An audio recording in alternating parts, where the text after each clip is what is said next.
Whilst this channel generally tends to cover films and shows over games, as a massive fan of the Witcher games, and with the release of the first cinematic trailer for The Witcher 4 just the other day, I wanted to cover it as it feeds into a deeper topic that I wanted to cover on this channel, that being the power of a good cinematic trailer.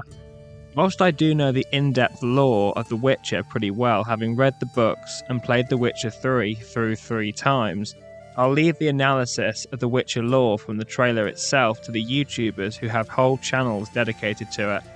If you're looking for that kind of thing, I highly recommend either Utilise or Witcher George for that in particular.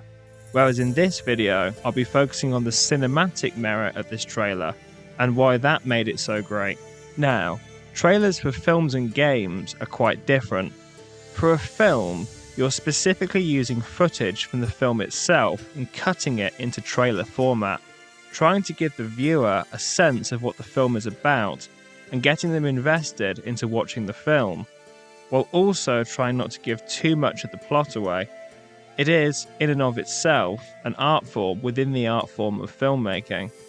Whereas gaming cinematic trailers can be slightly different, because while set in the world of the game itself, they're not tied to using game footage to make their trailers. Many game trailers can and do utilize in-game footage, but they don't have to, and often these cinematic trailers don't use in-game footage at all. Despite these differences, the principal function of this kind of trailer remains the same: get people interested so they invest in buying the game. Now, whilst there are a great many video game cinematic trailers, the ones for the Witcher games always stood out to me as particularly great, as they do a great job of telling mini stories within a very short length of time. The first cinematic trailer for The Witcher 3, known as the Killing Monsters cinematic, is nothing short of spectacular. It tells you all the information you need to know about this world in a short space of time. In it, we see the cruelness of this fantasy world. We see how witchers are treated with disdain, and we are given a glimpse into Geralt's character and how he's unable to let bad things slide. And we are shown some of his capabilities. The second Witcher 3 cinematic, A Night to Remember, likewise provides the viewer with some information about the game. We see Geralt undertake a monster contract where he must kill a vampire, which players of the game will know as Oriana. And we are shown Geralt's capability at killing monsters, with the trailer itself not only demonstrating in-game mechanics such as Geralt's signs, bombs and potions, but also showing to us how dangerous this contract is, with this not only being told to us at the start. In times past, no amount of coin would convince a witcher to take this contract. Times have changed. But also shown to us by having Geralt barely surviving and executing this contract. What we can deduce about these two cinematics then is that part of what makes them great is how good of a job they do at conveying to the viewer information about this story and the world that it's set in, as well as suggesting how some of the gameplay mechanics of the game will work. They're also incredibly well made on every level. They feel incredibly film-like, not only through their brilliant graphics, but also through the way that they're shot and choreographed, using lighting and camera angles to create cinematography very much in the same manner as a film would. These two elements in tandem then bring us nicely along to the reason that you clicked on this video, that being the Witcher 4 cinematic trailer.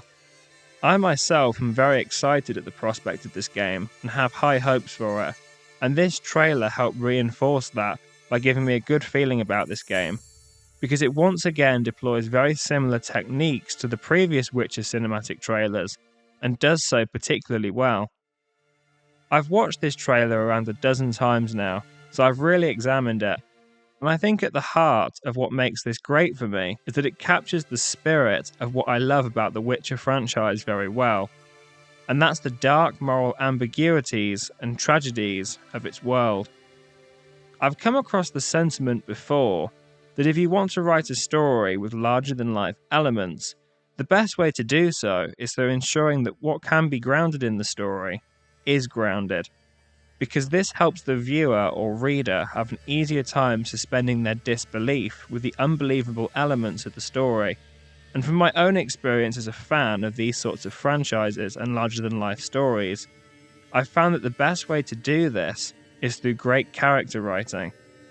It's one of the biggest factors that I think contributed to the global success of Game of Thrones, even amongst people for whom the fantasy genre isn't their thing.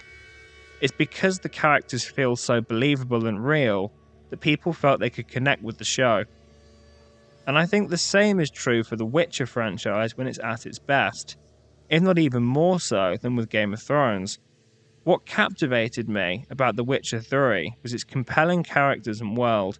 The way people behaved felt real, even despite the monsters and magic around them, and this helped ground the story and make it feel tangible, and therefore to me, incredibly immersive. This was often best demonstrated through the Witcher contracts in the game, where we get to play as Geralt doing his day-to-day job as a monster hunter for hire. Oftentimes we find that it's the people that are much more monstrous than the monsters themselves. And that's something that this trailer demonstrates spectacularly, because this trailer plays out exactly like a Witcher contract. We start with some ambiguity as to what's been going on. We subtly find out who hired us, we go and kill the monster, and then when we come to collect our coin, it turns out that the real monsters were hiding in plain sight all along. What's impressive is that this mini contract that makes up the story of this short trailer is brilliantly paced. It never drags and it never rushes. The setup is brilliant, telling us what we need to know about the characters and the perception of witchers. We see Ciri's need to do what's right, much like how her adopted father, Geralt, would do so.